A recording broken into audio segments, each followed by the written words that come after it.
You come at the king, you best not miss. You're not locked in this zone 32. Ladies and gentlemen, welcome back to another episode of the Zone 32 podcast. We got a full crew and a special guest in the building. My name is Jake. His name is Drew. His name is Will. His name is Grant. Introducing this man who used to be on an old podcast back in the day called Baltimore Beatdown. You know him on the Twitter for sharing all 22 film and scouting different players during draft season. And he and his boy, who happened to share my name, happened to be on the Exit 52 podcast now. His name is Spencer. Say what's up to the people. What's going on, fellas? Shut the fuck up. Let's jump into the shit. Hey, we got some things to say. Well, there's another. Well, you didn't name off his most important, accomplishment, and that is he's a pinkies up gentrified restaurant critic of Baltimore. So anybody looking for restaurant recommendations, and maybe a high profile athlete like DeAndre Hopkins, maybe he needs some recommendations. Spencer's the man. He's got the list. He would love to go to Monarch in downtown Baltimore. There you go. we'll clip that and tag him, so he'll know where to go. That's right. Once that trade goes through, which rumors and speculation all over Twitter with Lamar sharing a Spongebob gif from the episode where Squidward finds out he loves Krabby Patties, and then OBJ. The fact that you know what episode that's from is somewhat concerning to me. It's not surprising at all, though. Not surprising, but concerning. Simpson told him. Dude, you know SpongeBob was originally piloted as an Adult Swim show, right? No. Yeah, it was originally piloted as Adult Swim show. They said no because they thought it was too kiddish, and they made a terrible business decision because it wound up going off. First 3 seasons, fucking hilarious. After that, I don't know what transpired. I don't know that. I never watched it. Because they made it for kids. Not shocking. After that, yes. Probably not the target audience. Probably not shocking at all. Not shocking at all that Jake knows everything about every fucking cartoon that ever gets mentioned. If it has a fucked up sense of humor, then absolutely. Wonder Show's in, Xavier Renegade Angel, fucking Moral. Here we go. I could go off on a tangent, but let's not, because we can save that for like a June episode when there's nothing to talk about. We can rant about shit. But anyway, the draft is tomorrow. There's rumors about DeAndre Hopkins potentially coming to the Ravens. We'll see if that goes down, which it will, but we'll see the draft compensation for it. But Ravens have 5 picks currently in this draft, starting at 22 tomorrow. Drew, I'm going to start with you. If they get Hopkins, who's your guy at 22? I think it depends on what corner's there. I currently have my computer screen. One of them's in the Bruins overtime game, and then one of them I have Twitter auto-updated to Lamar and Hopkins. So anything that's tweeted with their name, I feel like we're going to get some Hopkins news soon. It's been going on for way too long. Assuming we do get him, I want a corner. I don't know if 22, I would want JPJ. If he's gone, maybe trade down and get Forbes a little bit later. Deontay Banks is from Harford County, and I've had a lot of issues with Harford County Twitter users, so I'm no longer interested in having him on the Ravens. That's basically where I'm at. Is that I think if you go get if you do go get Hopkins, I think you absolutely have to take a corner with your first pick, unless somebody like Nolan Smith, I guess, drops. I would be open to something like that, but I think that it's got to be corner in the first round. If we do not get DeAndre Hopkins, and it seems like we will. But Zay Flowers is obviously the move at 22. I'm interested to know what Spencer thinks, because Spencer and Grant do the most, in-depth work of anybody on this panel right here in terms of player evaluation. So I'm interested to know what Spencer thinks in terms of realistically, what do you think is going to happen tomorrow night? I think I'm going off the deep end a little and thinking that the Ravens, and maybe it's me overthinking the Odell Beckham move that they made, and the fact that they made such an aggressive 1-year deal, the way that they've kind of sat around and made that, but really haven't done a ton else. I do firmly believe that they have a Rock Ya-Sin deal in place for after the draft to not affect compensation. I feel like that's a strong, to quote Adam Jones, a strong possibility. But with that in mind, I think that they've reached a point where they're ready to abandon, to some degree, the situation they had last year. Oh, Kyle Hamilton fell. Okay, beautiful. We're thrilled. He's the highest rated player on our board. I think that the aggression, I should say, of that shows they're done. They are done with the conversations. They're done. They're going all in on offense. They bring back JK. They bring back Gus. They have their offensive line in place. Ben Cleveland can start. They can find a guard. They can figure it out. I am a little worried. One of my favorite people that secretly makes me money doing pools and stuff, Ben Albright of KOA Radio Denver. Oh, Oh don't no, do it. enemy. Don't do it. So I don't. He's a yes. crazy person. He's a crazy War person. criminal. He's a crazy War criminal. person, and I think he is a very accurate insider, regardless of him being psycho. He has made me a lot of money the last 3 years with his mock drafts he puts out. The one he put out today, I am concerned because they have him. The Ravens taking Osiris Torrance, and that's the number one pick. That is really the only thing they could do that would make me question why the hell that's the move. So that gives me a little pause. He did get Adafe Owe, and I think he got Rashad Bateman. I think he got Patrick Queen. I think he has some sort of friend in the Ravens organization. He has a lot of friends in organizations. Is he a crazy person on Twitter? Absolutely. But In real life, I- in real life also. I mean, exactly. You know why he gets all the picks right? He's got a long history of torturing information out of people, so it would make sense that he knows how. He's growing bamboo shoots up people's fingers over there. So locking him in 100-degree shipping tanks. yeah, putting them in air fryers in the fucking desert. exactly, pressure cooking them. So that gives me a little pause, but I do think this is the year where they're like, we're getting an offensive player, and it's going to be a skill position player, and they're cutting their board down to that.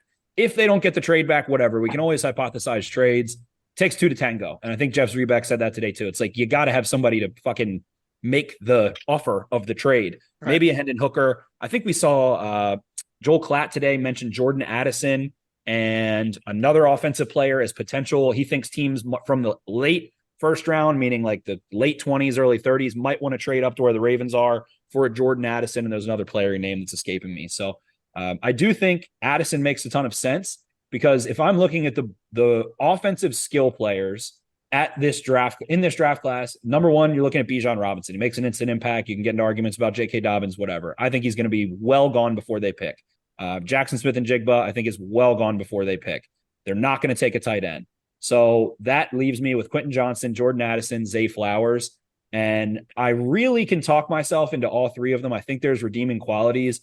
But I do think that Jordan Addison, while maybe not being, he doesn't have the dynamite open field ability that Zay Flowers has that he can bring to your offense. Zay Flowers can continue to develop. Same thing with Johnston. Johnston also can take the top off so well. To me, he's the most pro ready to go into a 3x1 and go separate at the top of a route, go understand how to beat zones, find soft spot in zone, manipulate, leverage, and go sit down. I think that is what makes him a viable NFL receiver more than anything. He kind of reminds me of Calvin Ridley in that sense, and a little skinnier version, maybe a poor man's Devontae Smith that can't really go up and get the ball like that. So that is my kind of shot in the dark of what I think they do. I think Addison makes sense. I think he very well may be there. And I think that at this point, DaCosta, the Liars Luncheon, people always confuse with kind of their early season or their early off-season press conference they have. DaCosta said, we're revamping this receiver room. To me, that's a nice way of saying we're done with James Prochet. We're done with Tylan Wallace. We're done with everyone outside of Rashad Bateman. They go sign Aguilar. I think they get the finishing touch. Addison's my best bet, but I think Flowers or Johnson certainly can make sense too, especially for what they can do after the catch if they want that kind of playmaking ability a little bit more so. But to me, Addison most pro ready to come in day one, go be able to be like targeted 7 times in week 1 as a rookie if need be. If Bateman or Odell Beckham go down, if they don't get Hopkins, I think Addison's the guy. I'm like, okay, he could play Z. He could play in the slot. He could play some X for me. More so where Flowers and Johnston, I kind of want to make it simple for them, let them do their thing, let them work after the catch, be explosive playmakers. So that's my thought process. That's a lot. It's very specific and probably very wrong. So that's what I've got. So what if we do get Hopkins? Or you think we're still going receiver round 1?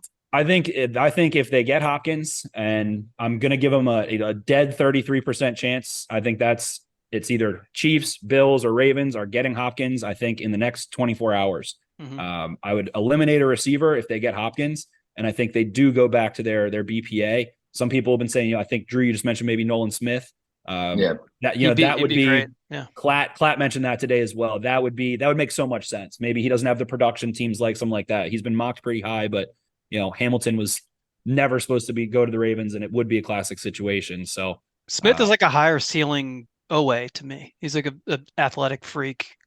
He's with so good against versatility. the run, it's insane. And Clapp made a great point that he put eloquently, that he knows McDonald well and his system, and that their system is built by creating a wall that you can't run on, and then setting the edges, and then rushing the passer, and then having those second and third level guys like Humphrey, Hamilton, Geno Stone, Marcus Williams that can be versatile and confuse you, hold the ball, get pass rush there. And as things stand, I mean, sure, maybe Justin Houston comes back. Guy just had a monster season, but he could fall off a cliff at any time. He's getting to that age, and you can never have enough pass rushers, man. I mean, the Aaron Rodgers in the AFC, and I think it was Dan Orlovsky, another guy that I kind of hate, but he was saying, one of the incredible quarterbacks in the AFC, outside of Mahomes, like Mahomes is going to make the playoffs, but out of Allen, Herbert, Burrow, Jackson, Rodgers, one of those guys is going to miss the playoffs. There's 8 Watson, teams. yeah, there's Watson, there's 8 teams at least 9 or 10 that have like a franchise freaking quarterback. So got to rush the passer. Yep. Grant. Yeah, no, I mean, I totally agree. This draft is a weird draft too, especially at the wide receiver position, because like Spencer mentioned, like Jordan Addison, like he's a guy that I think realistically could go as high as 14, but then as low as like 26.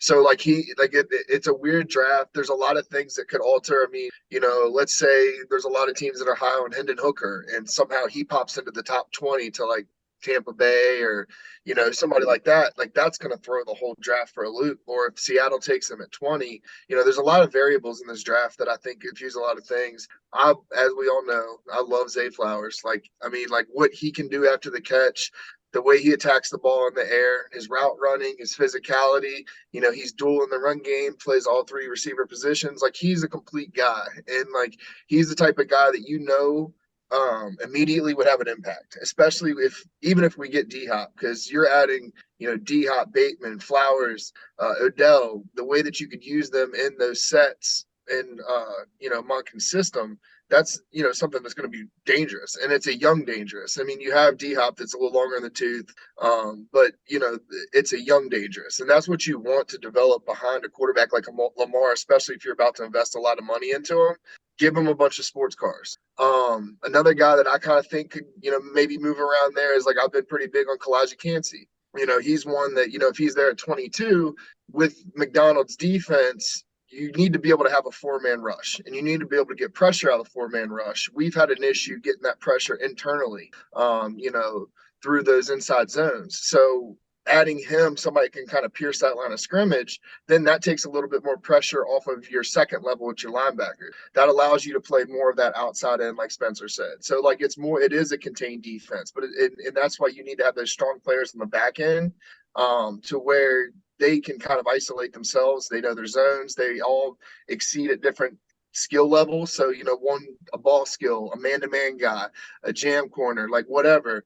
But so corner, a CB2 is another option that you can look at. And like Drew said, depending on how the draft falls, where corners fall, there could be somebody there. JPJ would be a good option there, but he's another guy that could go up, get picked by Washington at 15, Pittsburgh at 16. So a name that nobody's mentioned has been talked about a lot, by various people in the media is Brian Branch. So I think that would piss a lot of people off because he's technically a safety, but I don't think he'd be drafted to be a safety, right? He'd be like a dime or a slot corner, but he'd be a big physical presence, and just sort of like our secondary would just be like a bunch of like hybrid animals, basically. Positionless defense. Yeah. If you have if like Spencer said, you have a handshake deal with Rocketson or maybe even Marcus Peters. I know his name's been kind of quiet this offseason. Like Brian Branch would make a ton of sense at 22. Because then he takes over the Kyle Hamilton role from last year. You let Kyle Hamilton play, more traditional safety. Can you imagine the reaction from some of the people that we have internet beef with if they take Brian Branch? Oh man! Well, and this is the EDC hater squad. This is a pretty, like, for the Ravens, especially if the D-Hop deal gets done. Like, this is a strong draft to where they can go BPA. Like, there's going to be enough talented players at positions of need, whether it's an interior D lineman, a corner, a receiver. If you want to add an interior offensive lineman, I'm with Spencer on what's the name for Florida? To have a brain fart. Torrance, yeah. And like the thing with them is like that gives you that flexibility if you want to trade back. And like, Spencer mentioned with Zrebeck, like, there's teams that might not want to trade up. So like, if there's going to be talent that's fallen that they think they can accumulate then. So I mean, it's there's a lot that goes behind it with that. And I think that, that could be something that happens too. Yeah, I think that this is if we get Hopkins, I don't think anybody can cry about what we do in the first round. Honestly, we could take Torrance. We could just like forfeit our pick in the first round and not pick again. Yeah, I said earlier today that if we get D-Hop, EDC could fart into the phone 5 times over the weekend, and it would still be the greatest draft ever. I mean, like nobody can be mad about it. It doesn't really matter at that point because we've. He said he's going to rebuild the wide receiver room. No one ever thought that means Odell and D-Hop. And another veteran, and potentially, even if they don't take a wide receiver in the first round, somebody like a Mingo, in the third round or something like that. So just the fact that they've really followed through on what they said they were going to do, I just don't see how anybody can. I mean, there has to be like a moratorium on EDC hate on Twitter for like the entire season. At least there won't. I need to get my written apology ready if he gets D-Hop. So yeah, you and Mo. I got Mo writing a 4-page paper to EDC apologizing to him. I'm gonna use a quail feather and like do like some old school calligraphy and like on this day, the year of our Lord. You got to read that to open the next episode. Score and a few heaters ago. I honestly think that we're trading back though, and I know I read Jeff's article and his point made sense that like maybe nobody wants to trade back, but I feel like there's going to be some player that falls, and maybe it's like a Will Levis or an Anthony Richardson that some team that has an aging quarterback might want to move into the first round to take them, and there's just like an opportunity for us to move down. I always think that there's opportunities for that, and you can't really predict them ahead of time. I would assume that usually the phone rings once at least. Yeah, you do get a call, and the Rams or someone will just gauge and see if they can. 49ers maybe. I think they don't. You just really don't want to pick, and you're not really squeezing for the exact trade chart to really. And this is considered a thin draft class from what I've heard. To be honest, I haven't gone through 200 guys like I usually do this year, but for all intents and purposes, I've heard like 7 GMs say, this is a 140 man class. The last 2-3 years have all been 170, 180, 190. This one is kind of a weird trickle of the COVID weirdos that like stayed a really long time. And there's some weird red flag medical guys, a bunch of stuff. So, I mean, them acquiring some picks next year, maybe. I feel like there are a few teams that will want to get 2024 capital in this weird class that kind of is heavy on backs and tight ends and like corners. So it's different positions than the draft has been super heavy on the last couple of years. Yeah, well, one scenario that I think could effectively be a trade back is if we want to win the D-Hop sweepstakes and we swap our 22 for 34 and Hopkins. I think that's a win. If you walk away with Hopkins and you're only trading back into the front end of the second round. I don't know if that is what it will be. If Hopkins is a Raven, it will be 22, 34. Yeah. Or he's a Chief or a Bill. I feel like either the Ravens make that move. That is a strong move for the Cardinals, who might be trading back, might end up having, that could put them in a position to have like maybe 3 top 25 picks, something like that. So that they have work to do. Hopkins deal is going to be. I would think that it would be a 3rd or a 4th from the Bills or the Chiefs, and maybe a day 3 pick next year, or the Ravens come in stronger with, and they don't have a second round pick. Like they don't have a ton of maneuverability. Right. If I just feel like from everything we've gathered, the Chiefs and the Bills are definitely interested, don't want to overpay. And I think that, again, this is the year the Ravens are like, we're using the credit cards this time. We'll pay the interest. Lamar is in a weird spot, and we're not trying to have this bottom. We don't want our bottom to fall out here. Like they could be on the verge of a weird era of their franchise if they aren't aggressive. So I think if push comes to shove, they would strongly consider. the Spielberger and whatever the other guy trade chart that's like the updated Jimmy Johnson trade chart shows that as like the equivalent of a third round, like a higher 74, third round pick. 74, I think is the number. Exactly. And I think that the everyone's thrown out like the Bills and the Chiefs throwing picks in the 80s. Right. And maybe fourth next year or something like that. Yeah. So we could throw him James Protre and Devin Duvernay too. Either or both. Yeah, whatever. It's fine. Duvernay is such a Cardinal. Such a Cardinal. Like he's short. He's fast. He would have been Rondale. He would have been a great Rondale Moore in Cliff's offense if Cliff wasn't gone. They have no wide receivers over 5'10" right now, I think, on the roster, besides Hopkins. So, I mean, Duvernay would be the tallest guy on the roster. He could be, the incestuality of Hopkins coming to Baltimore after trading Hollywood Brown there and maybe throwing Duvernay in that. I feel like Duvernay won't be a part of it, but if it was, it would just be a funny, weird little crossover of how many ancestral receivers they would have. Yeah. Andy Isabella is a Raven. I think the 22 for 34 and D-Hop is, you look at it as DeAndre Hopkins is, I prefer him over any of the wide receivers that were likely going to be there at 22 personally. Like if you're talking about just 2023, what we're going to get immediately out the gate, you're getting a like clear cut wide receiver 1, top 5 wide receiver in the NFL. And you're getting an early second round pick, which we don't have. So really we're walking away with, we have our second round pick already. Roquan Smith, we come away with DeAndre Hopkins, and we come away with another second round pick. I think that's a win all the way around. So, and especially in the prism of the deals that they haven't made, the AJ Brown type of trade, those high first round pick, that is such a Ravens way of matching those moves. And the fact that the Ravens sniffed around Hopkins a couple of years ago, Hopkins isn't going to be he's pretty flatly said he's not interested in making this an expensive expenditure for his next team. He's just trying to win. He's 30, going to be 31. He's probably just trying to, add to his legacy at this point. That's why him and Odell would make such an interesting pairing too. But he's been on such terrible teams his entire career. The Houston's, he had 1.5 years of Deshaun Watson, and then had all the bums that they trotted out. Savage, Keenum, everybody.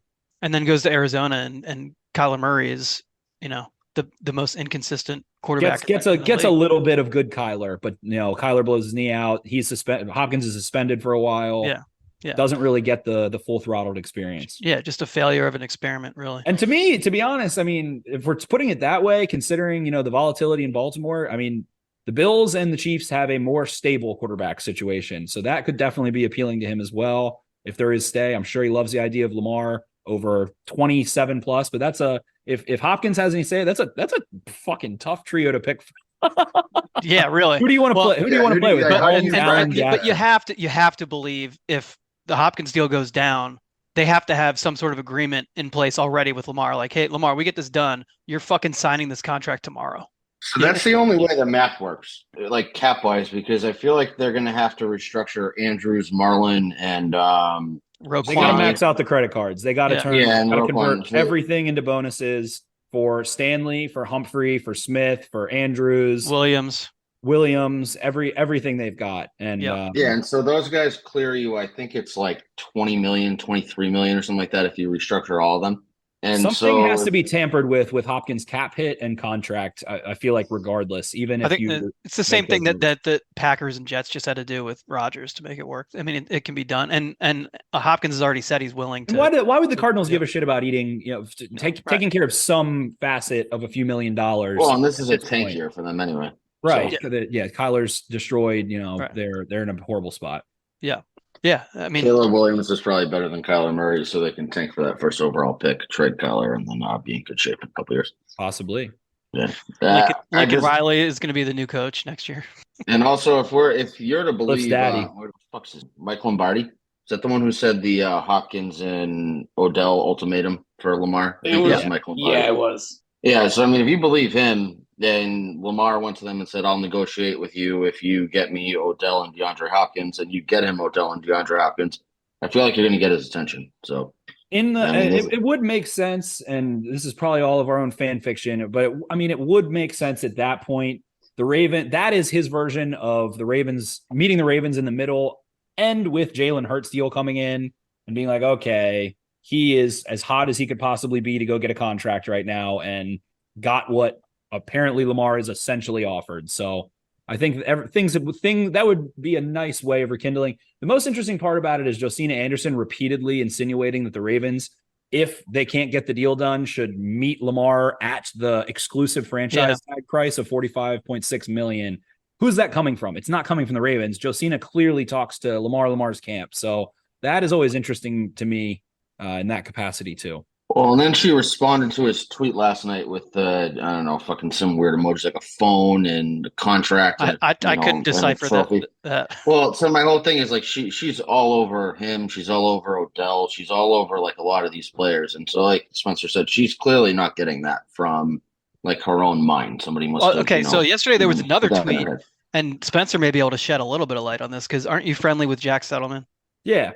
Yeah, so his tweet, people jumped all over the fact that he had like a typo and said trade instead of sign. The Ravens traded $18 million to Odell for his services. Right, totally fine. But so that tweet, I know Jack stirs the pot at times, but that seemed like a genuine tweet. Like someone said that to him. If I had to guess, it's coming from Marlon. That's what I thought too. Marlon told Jack that, and Marlon's like, yeah, that's what we think's going down, and somebody's had to have talked to Lamar at some point. Lamar's still friendly with everybody. I don't know, but Marlon has said at multiple points this year that Lamar will not tell him anything because he knows that he's going to put it on the internet or tell somebody about it. So that means they're talking. True. He keeps it real. He keeps it real. Yeah, I mean, other than they call him a narc. They call him an op in the locker room all the time. So the greatest lie ever told was when Marlon tried to claim that someone else was tweeting for him during the season. There's no chance anyone else is tweeting for him ever. 0%. No one can replicate what comes out of his brain. Like the other day when he tweeted that his water got shut off. Yeah, but you know, allegedly, if you don't pay your water bill. I love that guy though. Like that, like the shit that he stirs up on Twitter. Like, man, he's just one of a kind, dude. If he wasn't a genetically superior, his mom isn't a fucking Olympic track athlete, his dad is John Elway's workhorse running back. Like, I don't know where that guy would be, man. I feel like he'd be in an alley somewhere, like saying some weird shit to himself. His whole family, man, his sisters are better athletes than him. Yes, exactly. They are the genetic lottery. That is a pedigree. That's a pedigree family. 100%. And they do it right too. They've got coaching clinics. They're all track athletes, so they have the fine twitch muscular movement and everything in place. They're doing it right. Yeah. All right. So tell us some of your day 2, day 3 projections. What do you think we're looking at? The reason I and I'm gonna be wrong. I'm gonna take a corner after I say this. And I'm very wishy-washy right up until like right now, and I've been pretty steadfast. This cornerback class has 7 dudes that played at a Power 5 school that are 6'1" plus, 6'1" plus, are 190 plus, really towards 200 pounds, and can play fucking press corner. Like, this is John Harbaugh's draft. This is his ideal. That is where everyone's like, John Harbaugh doesn't know X's and O's. Like, he is up the butt of the DBs all practice, every practice I ever go to. Like, that is where he lodges himself most of the time. And I think he said it earlier this draft cycle that he was like, yeah, there's 20 guys that we think can play like fast. There are so many corners. So I don't know which one they're going to like. Darius Rush out of South Carolina, Trice, a kid out of Purdue. Like, they had a kid from University of Texas, San Antonio that played with Woolen that I ended up watching tape on for Sports Info Solutions a couple years ago when he was younger, Mayfield. Like, there are a bunch of Pete Carroll, John Harbaugh corners that are tall, can press, and are confident as hell. And I think even if they do take a corner in round 1, if they don't make any trades, they make 5 picks in this class, like, it would not be a surprising result to see one of their 2 next picks after the round 1, 86 and whatever the next one is. 125 or 124. Yeah, I think it's 120. Yeah. And one of those also be a corner. Like, I just think that they have been in a weird spot with corner. I think that the easiest path for this team to have their legs cut off in the regular season, aside from, Lamar going down or whatever, is Marlon Humphrey. Like, if they lose Marlon Humphrey, they're in a shit situation. Their entire foundation crumbles defensively. And Marlon has toned down the level of physicality he used to play with. You can see, because they don't want him getting hurt. They don't want the peanut punches the fruit punch to translate an injury. So I think even if you have a Rockison, maybe even if you bring in another corner as a veteran, whatever it is, I just would be very surprised to see them not get day 2, day 3 press corner. This class is loaded with bodies, loaded with guys that are decent enough in their back pedal, decent enough at the stem.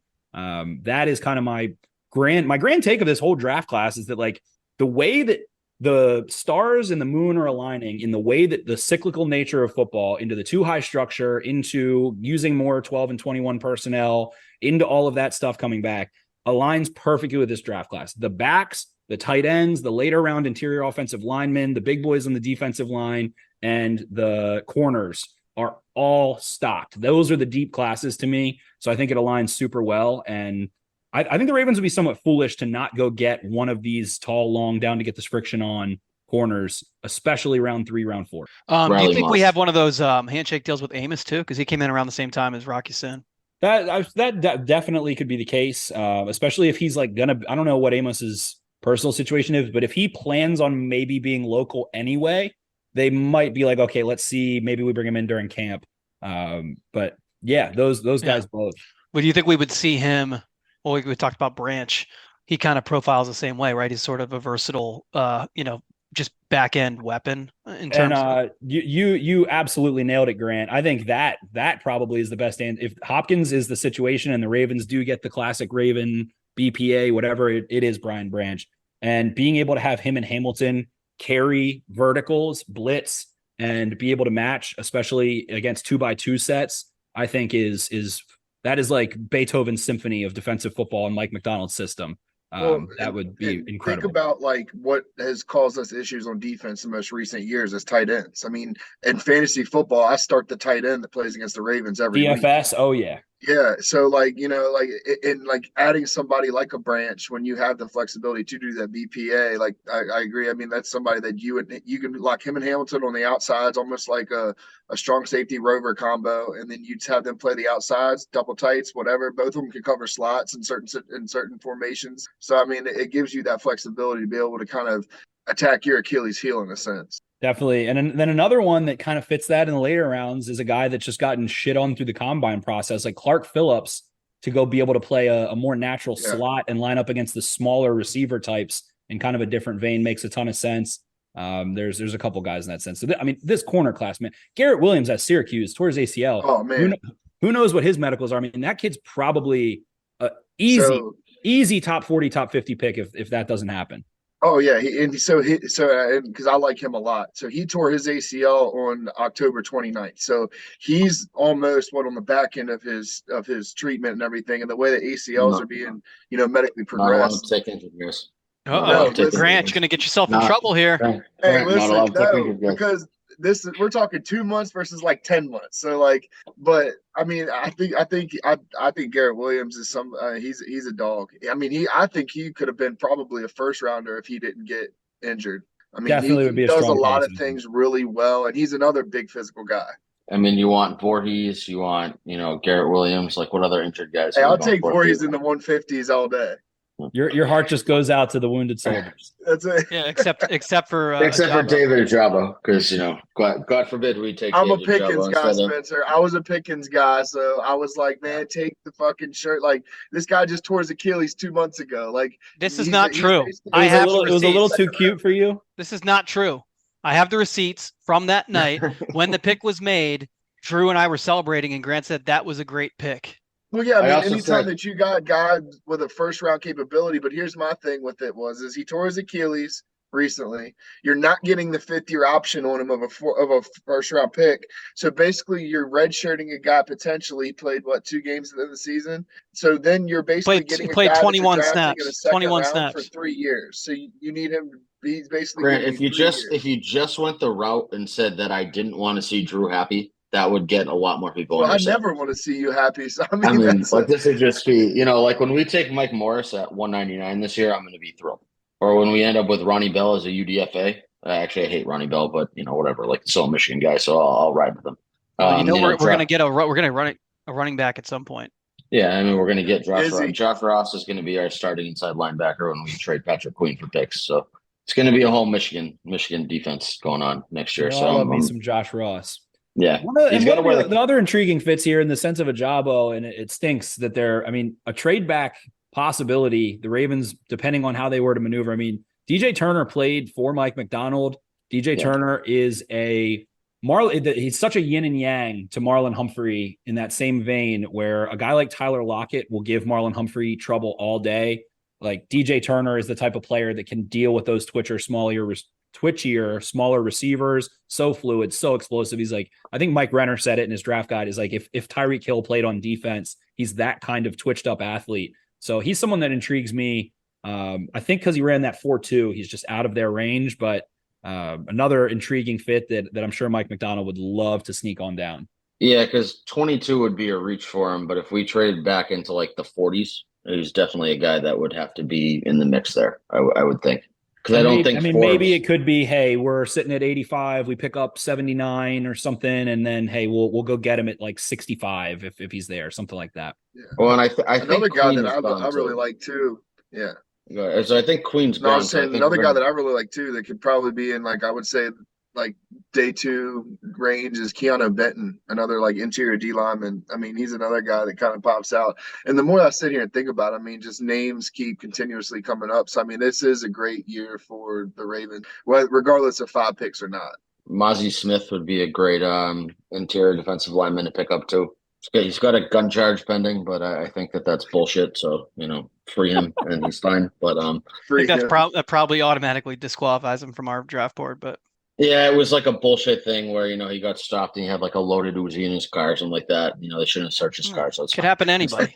Could happen to anybody. Loaded Uzi. Shit happens. Yeah, shit happens. Sometimes we keep loaded guns in our car and it just, shit goes south. But yeah, I mean, this is going to be one of those drafts that I feel like a lot of our fans are going to be pissed off at, especially if they go out and get Hopkins. I mean, they've got 5 picks. Like it's tough to feel fantastic. Well, I mean, you've been on Twitter long enough that like we could fucking go get 11 all pros on both sides of the ball and somebody would find a reason to bitch. So I mean, I do that on occasion. So I'm not innocent here, but I feel like you used to be one of those people. I'd say 2 drafts ago. I fucking converted Grant to be what he is today. And then you left him. You left him in the foxhole. Yeah. He had me. I was like, you know what? Yeah, fuck that guy. And then like, I realized the issue was that we employed Greg Roman. Like I underestimated how much of a fucking terrorist that guy was.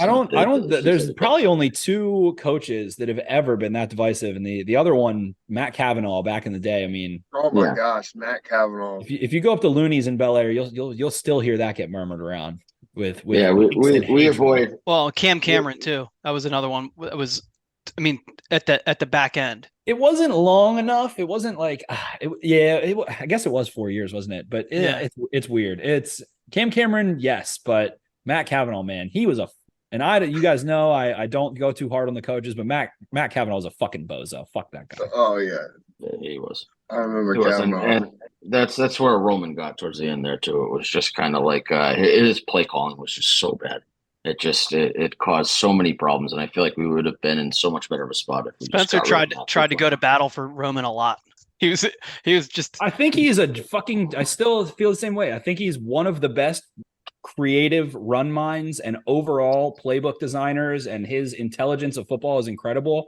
But he sucks at sequencing play calling and setting up plays for later in the game, especially outside of the run game. It's like, all right, now it's a passing down. Fuck. Okay, we'll call the one of the like 20 things that I think these young receivers can run. And the shit with the whips, they would go 3x2 empty whips out, the mirrored outs, throwing picks on that, the all stops, all that stuff. And I remember Hollywood saying the offseason before he got traded, he was like, yeah, we've got a playbook that's like the Bible, but we just got to like prove that we can run it in games.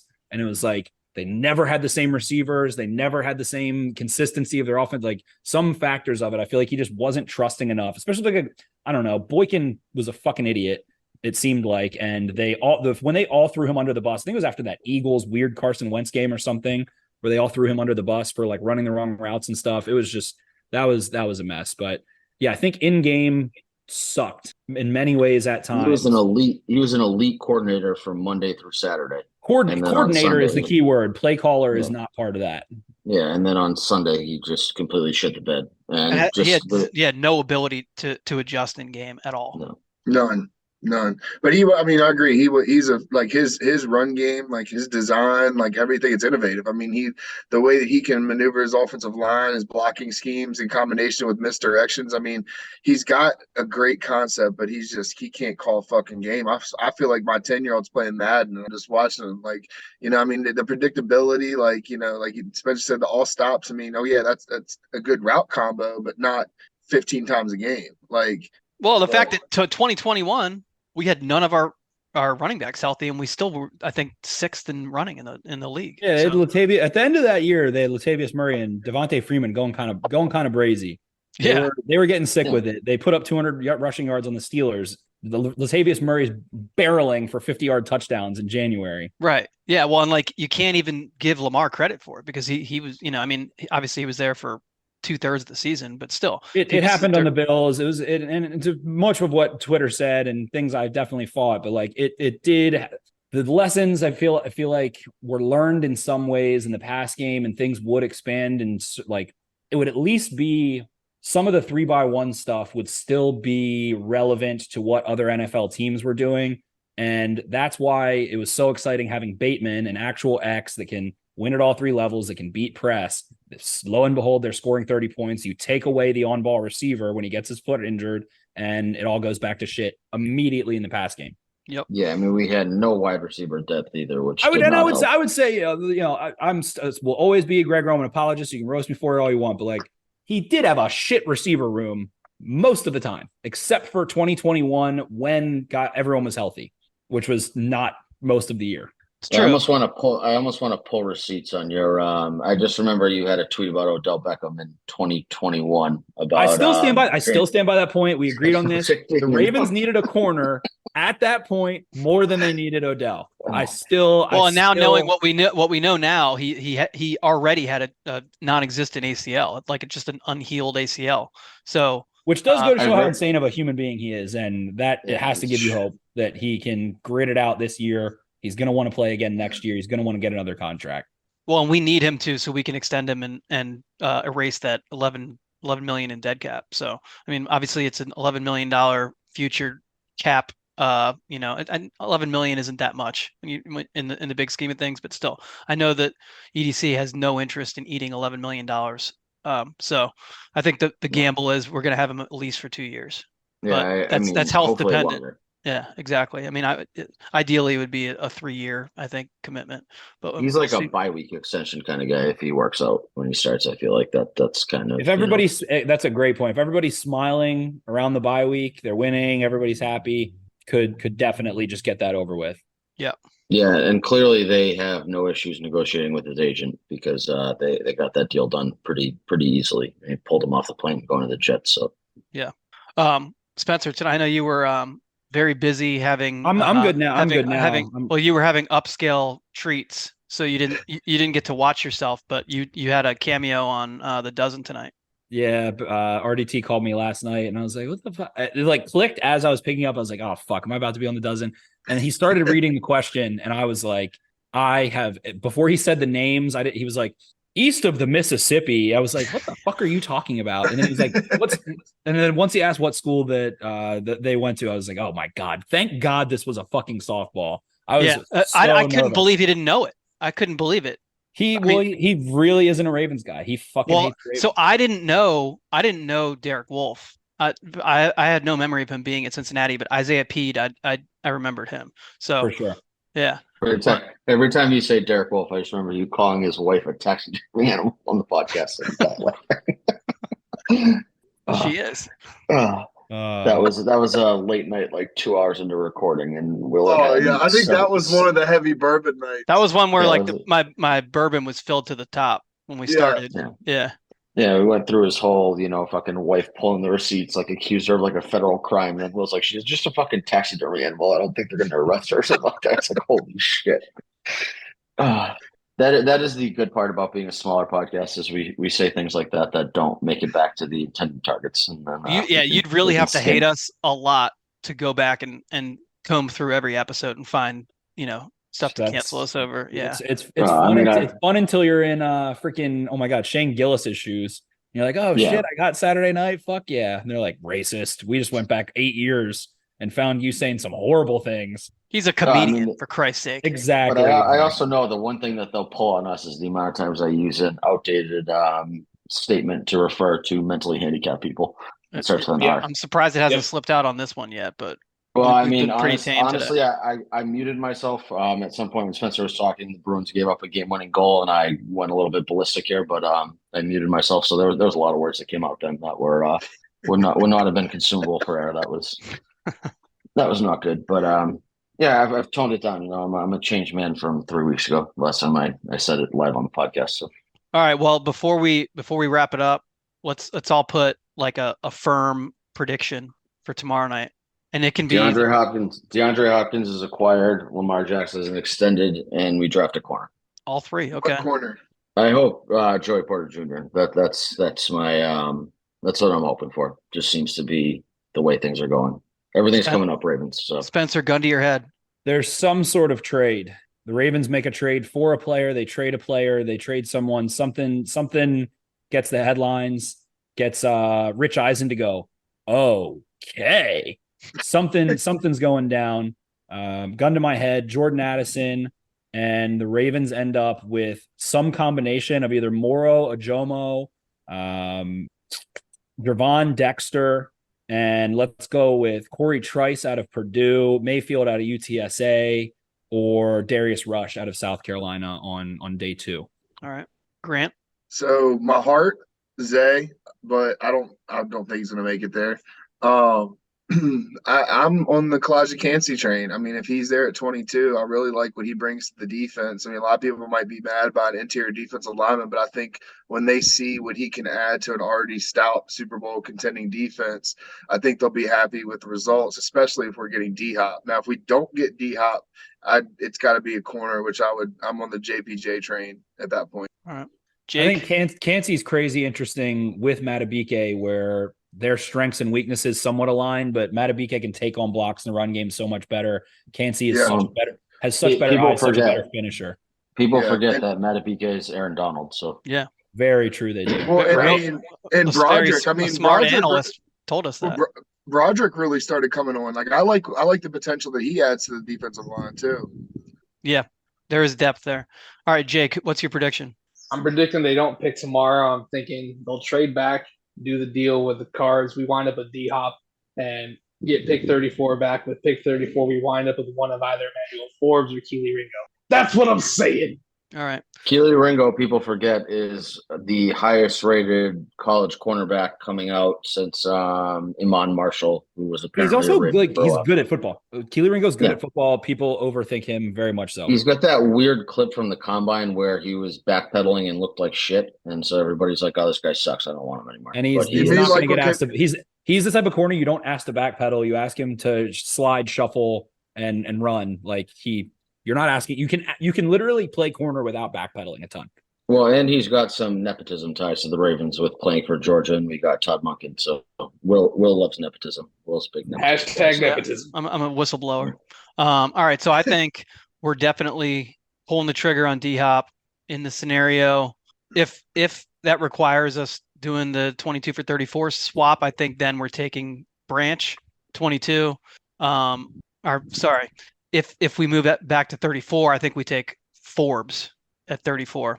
If we end up in 22 and we have D-Hop somehow, I don't know how we pull that off. Somehow we trade a third round pick and a player, and we stick with 22. I think then we end up with Branch. But I think it's a defensive player either way. You think none of those piss me off at all. So well done, everyone all around. Yeah, I mean, we're all great GMs. I feel like we should maybe do a little fire EDC and hire all of us. We're in good shape. Grant, your question, do I think he lasts? Well, I think something's got to give. I think something's got to give. And with the, like Spencer and you both said, like the amount of basically the depth of the cornerbacks and defensive backs in this draft, I I think the defensive backs are going to slide a bit into the second and third round that you may be thinking are going to be, like a back end of the first round. But I think that there's going to be a run on offensive linemen in the first round. So A lot of good tackles. so we're going to see players who are being projected higher, and like Bijan, who people are saying like, oh, maybe he's there for the Ravens at 22. There's no chance he's going to go in like the top 10 probably. So I mocked him 8th to the Falcons today. Yeah, so I think cornerback and wide receiver, which gets a ton of attention from people in Ravens Twitter because it's what we need. Those are going to be 2 positions that I think we're going to see guys slide. So I'm pretty big on Forbes. I think was it Cole's pretty big on Forbes too. Yeah. And like the guy is a playmaker. Like he's got the most pick sixes all time in NCAA history. So like you got somebody that you're nuts. But I mean I wouldn't be surprised if Forbes went 15, to New England. But like he's like the type of corner that that they like up there. And I mean he's just one of those guys. I would be shocked if we could get him in the second round, but I would be all for it. Belichick would take Riley Moss before he took Forbes. Let's be honest here. There's a clear Why are you history saying there. that? May or may not be racially motivated, but I'm not going to make that allegation. Depends on if it's Bill or Nike picking. Forbes, I think, makes a ton of sense because his eyes are so good, and McDonald has corner. Like they've changed I think Banks is the ideal Wink Martindale corner. He is very similar to like a Byron Jones, and people throw the Marlon Humphrey comp. That is Harb's department in many ways, but Forbes' eyes and his ability to vision and play off and read underneath is nasty. And I think that fits what they want to do at corner very, very much. So, especially if you're going to have all these, they've got Hamilton, they got Williams, you have Geno Stone, maybe you bring in an Amos, maybe you draft one later. Like you feel good about your safeties. You can take a young ball hawk and tell him, we're going to sit you underneath a good bit, let you vision the quarterback and let you jump shit and make mistakes underneath. Like that. That's kind of Marcus Peters vibes. Right. That's we've seen it work. We've seen it work. Kind of built the same way, but Forbes is somehow still like 20 pounds lighter. Well, I have 2 more that I really like too. I want to see what you think. Like, so I really like Jalen Jones out of A&M, and I really like Caillou Blue Kelly out of Stanford. Like as like day 2 potentially. Maybe I don't think they lasted day 3, but I think they both could day 2, maybe 4th round. But Jalen Jones is a gigantic motherfucker. He is big. He is strong.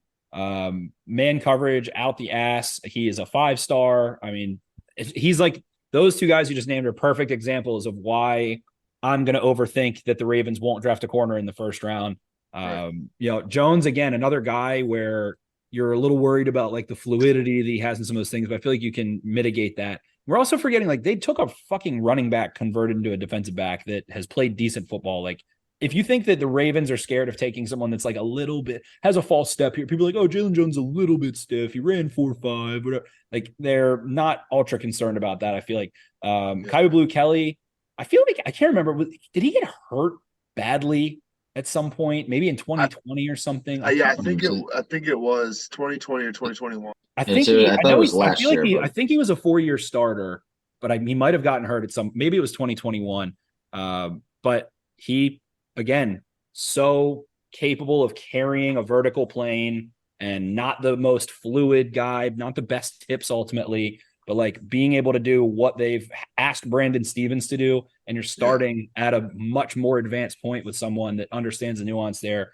Guys that are both over 6 foot, guys that are, I think Kelly's probably, I don't know, 198, 197, something like that. Jones might be like 205. Big dudes. Yeah, Jones is a big dude. Jones, I like the way Blue Kelly. I like the way he plays past the sideline. The way that he, like you said, like pushing those verticals and riding those verticals. I like the way that he does use the sideline, and he's a good in your face corner. Like he's good at getting his head around, like obstructing the receiver's views. Like he does the kind of difficult. I think he averaged like I think he let up like 0.8 yards per target or something ridiculous as a freshman. Like as a freshman, and everyone's like, oh, it's not as. I mean, Stanford sucks, whatever, but. I mean, again, it's power 5 press man corners that are like capable of coming in and playing. And last year, like you look at Jalen Armour Davis in the 4th round, and Jalen Armour Davis got shit on in the draft process a good bit. A similar kind of guy in the same sense. Caillou Blue Kelly was supposed to be. Both of them were supposed to be 1st-round picks when they were super young at Stanford, at Bama. And something weird happened with Kelly that's slipping my mind, but. just I think you're right. I think he got hurt the COVID year, but I might be off on that. something like that. I'm trying to read his bio right now too, but something weird happened with him. But I just think out of all those corners, like you trust the Ravens, you trust them to scout corners to find what they need to fit their defense. I think they've done really well overall at that position for a long, long, long time. I think that's Ozzy stuff. And I think that's it's like Harbaugh and Ozzy, like they get their certain shit to look through and they sift it out. They find the guys that they like that end up like fitting through the system for a long time. Maybe not super high impact day one, but those guys both come to mind. And the Ravens just like prototype corners, 6 foot, 200. They like 32-inch arms every single time. And both of those guys, I think, hit just about exactly that. And then Darius Rush, Corey Trice, couple other guys in there. I mean, Riley Moss, couple other guys in there that fit that kind of exact prototype role. The kid from Oregon State, Rajon Wright, 6'2", probably 202, 198, somewhere in there, all those guys. So I don't know. I didn't get super deep into, let's say, a Rajon Wright, and I've watched Kyu Blue Kelly. Yeah, I haven't watched much of him. I watched Kyu Blue Kelly play like live a lot over the last couple of years, but didn't get super deep into his tape this offseason. But I feel like they'll just, they've got a pick of exactly what they usually look for in so many guys that aren't going to go round one. So, that's why I feel like Mike Morris is a Raven too, is that he looks like Pernell McPhee. So, where's number 90 has the dreads, same build. Like that's just the guys that they go after. Like there are guys who just look like Ravens in the draft this year. Time is a flat circle with the Ravens. Yeah. We keep drafting the same. And guys imagine if we trade for Hopkins.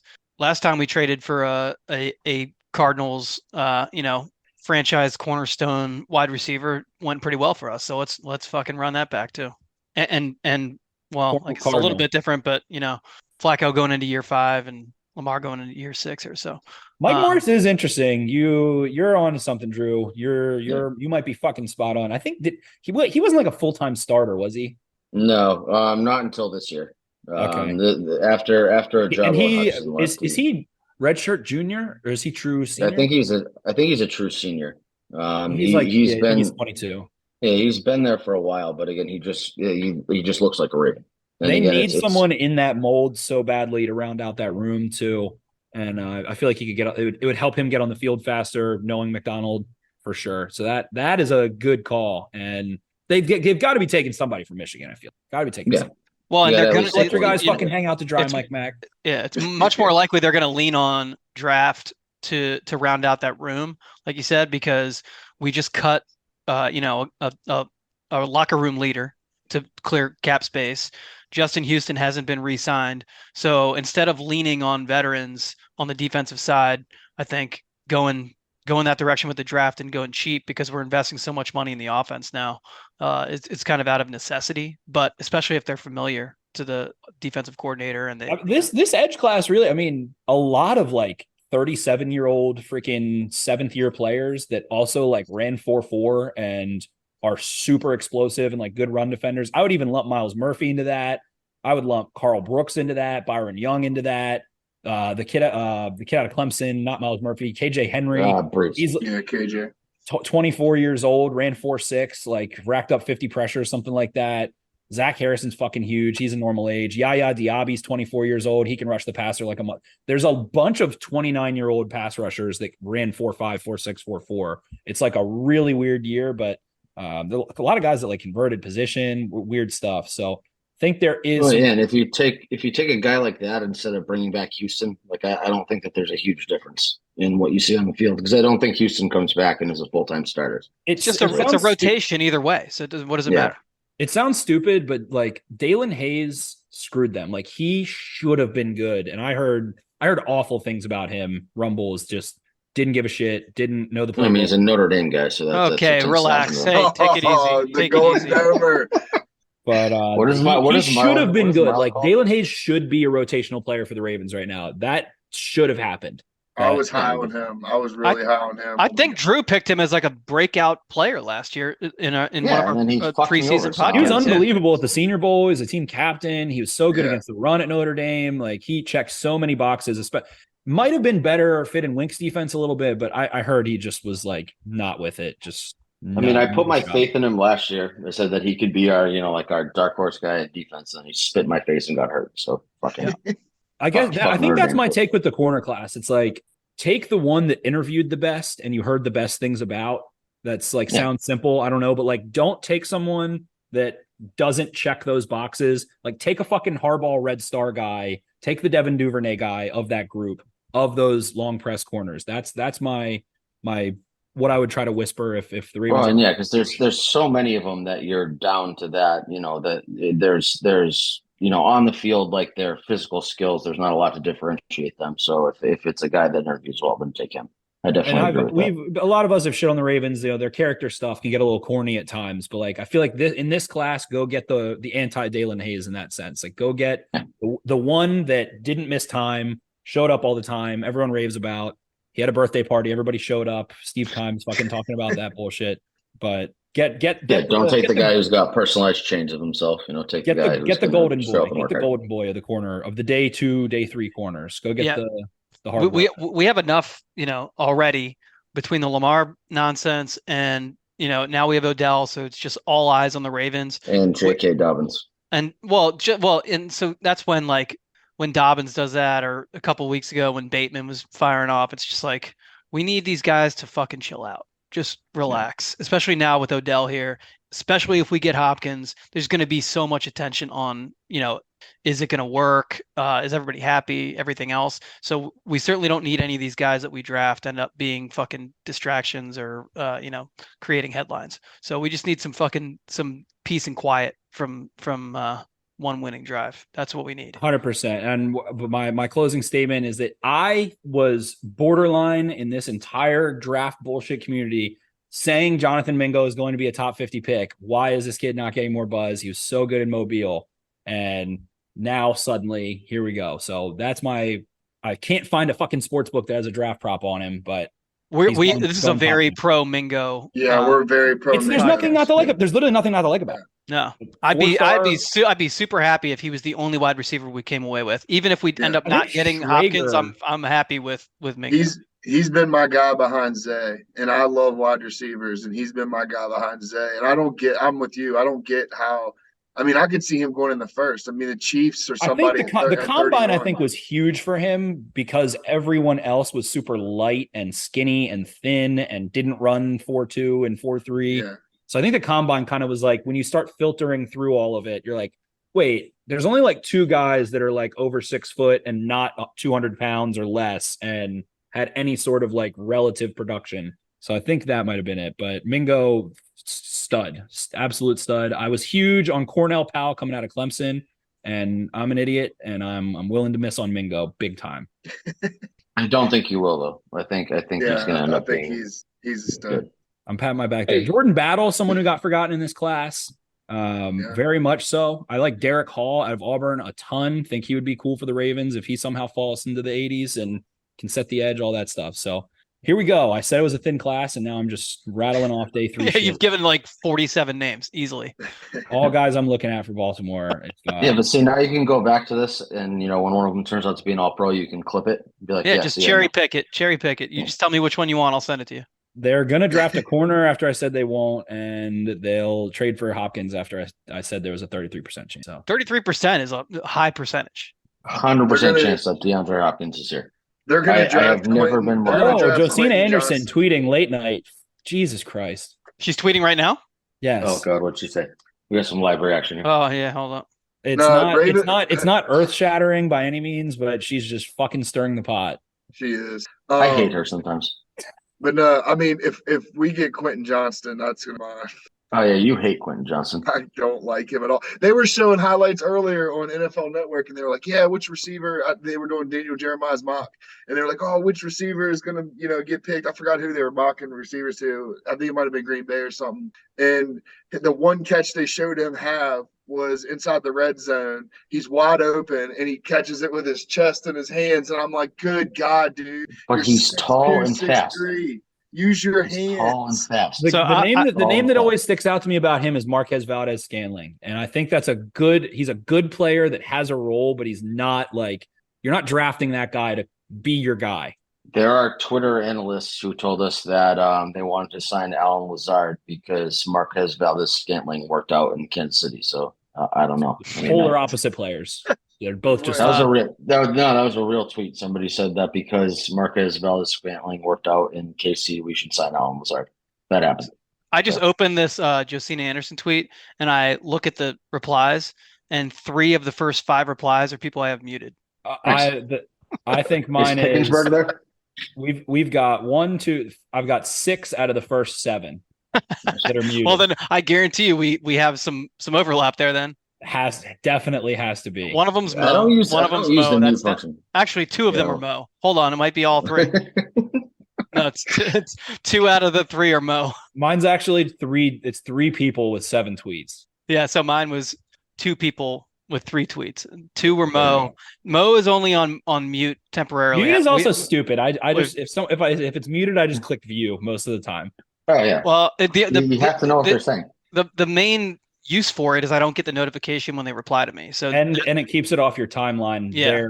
Their tweets. Right. Well. Yeah. That is true. Yeah. Mo knows it's a temporary mute for him. He's just was annoying the shit out of me in this pre-draft. It's going to go into the summer. I know it will. But until the Lamar Jackson situation sorted out, I need Mo to be muted because for my mental health. Mo is a dangerous internet person to get tied up with because he could just completely ruin your mental state. Yeah, he was bothering me so much. I had to unfollow him. His feelings were hurt. It was during Ramadan too. He definitely has talent in what he does. Oh, and so Mo was the first Ravens fan that I met on Twitter. And just I was like this person intrigues me. Like I have no fucking idea what's wrong. But so the Drew Twitter origin story now makes so much sense that Mo is the one who molded him into this. Well, fucking when I learned Mo is from Pakistan, and the first couple years of him tweeting was Google Translate. It made so many more things like make perfect sense about him. I was like Mo is the best at what he does. When he was, I remember something with John Wall related. He was like an NBA Twitter kid, and I was just like, "This is why none of your tweets make sense," and they just fascinate me because they were just not. Google Translate does not work very well, but yeah, Mo's come a long way now. He has. You can mostly understand his tweets now. Yeah. He doesn't say any off-color things that don't translate well. So I know what you're talking. I know what you're referring to. Yeah, I've molded him into a functioning member of society. We don't say that word on. That's one word that we don't say on this podcast. Nope, definitely not. There's a couple, but that's one of them. Yeah, I think my final take. We're on draft even now. I'm just combing through the annals of Twitter, and I think my final I'm going to miss on Jalen Hyatt. I think I'm higher than pretty much most people on him. I'm with you. You know what gets me every time? I know I'm going to miss too. I know I'm going to miss. It's the graphic from his game against Alabama. I'm like, I can't ignore this. This is unbelievable. It's like fucking mad. I found I have a tweet thread on it. I'll try and retweet it, but basically there are certain metrics that Sports Info Solution does for receivers that they have been screaming for 5 years. This shit is so consistent in the draft every single time, and it's they have a stat that's basically EPA, but because they have the GPS of all the other players, it considers the fuck ups or successes of everyone else on the field. It's called point saved. He is in the last 4 draft classes, he is either first or second in every single one of them. And it's he's either first or second with Jamar Chase or Devontae Smith, and every single really good receiver outside of I think Amon-Ra St. Brown and 2 or 3 others over the last 3 years that have had an actual impact in the NFL are in the top 10 or 15 of those exact metrics every single time. And the fact that it's now he ran a 4.4 flat, but he actually hit 24 miles per hour. It was 24.6 miles per hour on his 40. And what he fucked Alabama. I'm pretty sure he fucked Alabama up 3 times. He just didn't get a ton of targets. He fucked them up with the 5 touchdowns this year. He had a touchdown against them last year. I think before he broke his foot or whatever his injury was. And I think he had a touchdown as a freshman as well.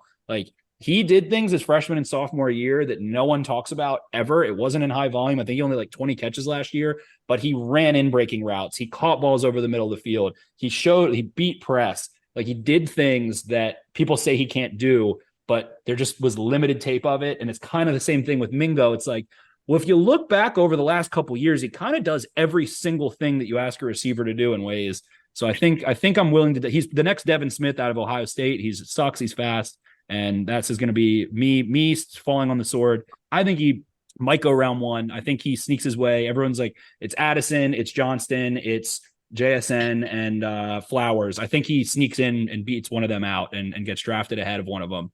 And I mean, yeah, I think that the prime suspect to drop is Johnston, and I was seeing that like midway You through got mock draft killed. season. You I got got killed. I got killed killed on because Twitter. I made this trade. It was like I did, and really the whole purpose of my mock draft was it was like when it was dismal looking, the Lamar Jackson situation. So I did this trade situation with the Rams where we got Matthew Stafford to be a bridge, and we got pick 36 out of it, and and Johnston was there. People were like, he'll never be there at 36. I'm like, I think he could be there at 36. You got like 20 tweets about that too. Like it was a lot. Yeah, people were up my. They were. And I was like, I don't know if you guys ever done a mock draft before. Like I didn't like dictate that he was there. He just was. And like if you were picking at 36 and he's there, you kind of got to take him because he's like people were saying at one point he was going to go top 10. So if you need a receiver and you have a pick at 36 and a guy who's going to go top 10 is available, you fucking take the guy. So whatever. But I think he's the number one, he's the prime suspect for if a wide receiver slips into the second round, it's going to be him. And I could definitely see the Chiefs taking Mingo or Hyatt in the first round. That seems like Schrager I think I was going to say it earlier, Schrager had Mingo as the Chiefs pick, and Schrager likes to like do this thing where he comes sweeping in at the very end of the draft process and do a bunch of mocks. And then he like collects feedback and adjusts to what everyone wants it to be. And he had Mingo going in the first round. So I saw somebody where he's Mingo going top 50. I had somebody had Mingo at 29. I don't remember. I think Grant sent that to me. It could have been Schrager, it could have been somebody else. I have no idea. But again, I think that he's going to go earlier than people expect. I think he's going to end up being like Pickens last year, where people were talking about. I know we were talking about Pickens. Like as the At first 25. round wound down, like is Pickens going to be the pick, right? And then you go through the 30s, he's still there. So I think that Mingo sort of like mirrors Pickens. Beating up Mingo hasn't beat up a handicap kid in high school, so there's that. Didn't assault a photographer on the field in a game in a conference rivalry game. And compromise. I know something about one of the prospects. I'm not going to say it. I'll tell you guys in privacy, but I know something bad. Drew, I know you know something bad too. Yeah, I think I told you. You told me a while ago. You know something. Yeah, bad. it's not great, but I still just knowing where it came from. Like those are a bunch of old guys who might have too much time on their hands. So I don't know how real it is. Okay. I kind of hope it comes out draft night because then he'll definitely fall, and then he's in our sights. Into the deep darkness of this episode as we're rolling here. Like football players are just pieces of shit, man. Like yeah, of course they're the worst fucking group of people. Well, I mean, they really are. They really are terrible. Hockey players are just the shit that comes out of our hockey players is the same thing. I think it just ends up being professional athletes, probably, but. Yeah. Football players have a special type of fucked up about them of what they do. It's truly. I mean, I could tell you stories about like John Lackey left his wife because she had cancer and it changed her. That was a direct quote from him. So like baseball players are just as bad. Having spent a lot of time with them, I'm like, oh my God, it's like you are all horrible people. When you're 23 with $5 million in the bank, you're right. Just gonna you're just gonna turn into more of a dickhead than you ever possibly thought you could be. Yeah, you've been told your whole life you're the greatest thing ever, and you have money. The coaches are lucky they have you. They wouldn't have a job without you, hon. Yeah. That's what mommy tells you. All that stuff. Yeah. Yeah. I mean, this is why Aaron Hernandez ended up killing people. Went from getting tackled by me in high school and hitting home runs off me in Little League to being a murderer. So that was because people told him he was the greatest thing ever. Was he really in a relationship with his quarterback in high school? No, that kid was not his quarterback. Was the funniest part about that entire. Kid played like 20 snaps that year. Oh my God. I mean, I think he was a quarterback, but he was not the starter. He I heard rumors about Aaron. I mean, I partied with Aaron when I was in high school, so like I had met him before. And he would fuck anything with a pulse. Like I can guarantee that, but I don't think he was much for relationships. Pardon me, I'm an idiot. My thread was on Jackson Smith and Jigba and how he is as elite as Jamar Chase and everyone in all those metrics. And the only other receiver in this class that showed up in the top 10 of them was Hyatt. So it's really that JSN is the god, but I still like Hyatt, and I'm still willing to die on this one. JSN's going to go way too early for it to be in play for us. I think. I think I'm pretty confident that he is not anywhere near 22. I agree. Well, speaking of the Chiefs too, don't sleep on my man Josh Downs at 31 too. I thought you were going to say They could use a sleep on the functional Chiefs. slot. They could use a functional slot. His route running is next level. So that's something that they kind of throw. I mean, I'm a big Tony guy too. So, but I'm a huge Tony guy. So they've been giving me shit for the longest time because of Tony. And actually, when you were talking fucking shoes.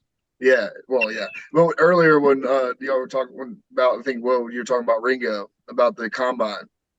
So I mean, that's kind of the same thing that happened to Tony. You know, that he was at the Senior Bowl. He's cooking people with these insane routes. I'm watching his releases. I'm watching the ways he's stemming, and then all of a sudden he drops an open pass, and people are like, "Oh my God, don't draft him! He dropped the pass." I'm like, "It's a drill at the Senior Bowl. Did you not watch the entire route?" Now, Grant, let's be clear. I never said that Tony was. I've never questioned his ability. I question his mental stability. The guy fucking has no eyebrows and showed up to practice with no shoes on. I mean, he's a fucking credit crazy to me. Person. I was about 14 Bud Lights deep on Super Bowl Sunday, prior to them being frowned upon beer by society, and I texted Grant and apologized. So he did for my Kadarius Toney slander. And then my son and I sent him a picture flicking him off. I wanted us to trade for Tony when he was available. It's just I thought it was a ridiculous move to draft him. What it was 20 overall or 21? I think it was 19. It was 20th overall. 20th, right? Yeah, that was a crazy pick. I mean, and they could have got him in the 40s probably. So I thought it was fucking dumb. But and you you were unwilling to back off your opinion of him. Well, and he's gonna get better. He's good, but he also needs to stay healthy too. And so remember his shoes. Actually, and he's somebody that I've compared like with Zay Flowers. Like when Zay Flowers gets the ball and he's in space, he's one of the hardest people to touch. Like he would cook people in a phone booth, and that's kind of the way Tony is too. He's a guy that you want to get the ball to him quick. Zay can beat you over the top more than Tony can, but you want to get the ball to him quick and just watch him work. Yeah. I mean, but Zay Flowers is not a crazy person, so that's the difference. No, he's sane. Yeah. No, he's sane. All right, Grant. Hey, Jake, you got to take care of this. Let's handle this. That's going to do it for this episode. Huge shout out to Spencer for coming in, hopping in on this, and hopping in with us and shooting the shit. We'll be back next week or some other time sooner to discuss this, that, and the other. But meanwhile, it's time for me to die. See ya! Zone 32.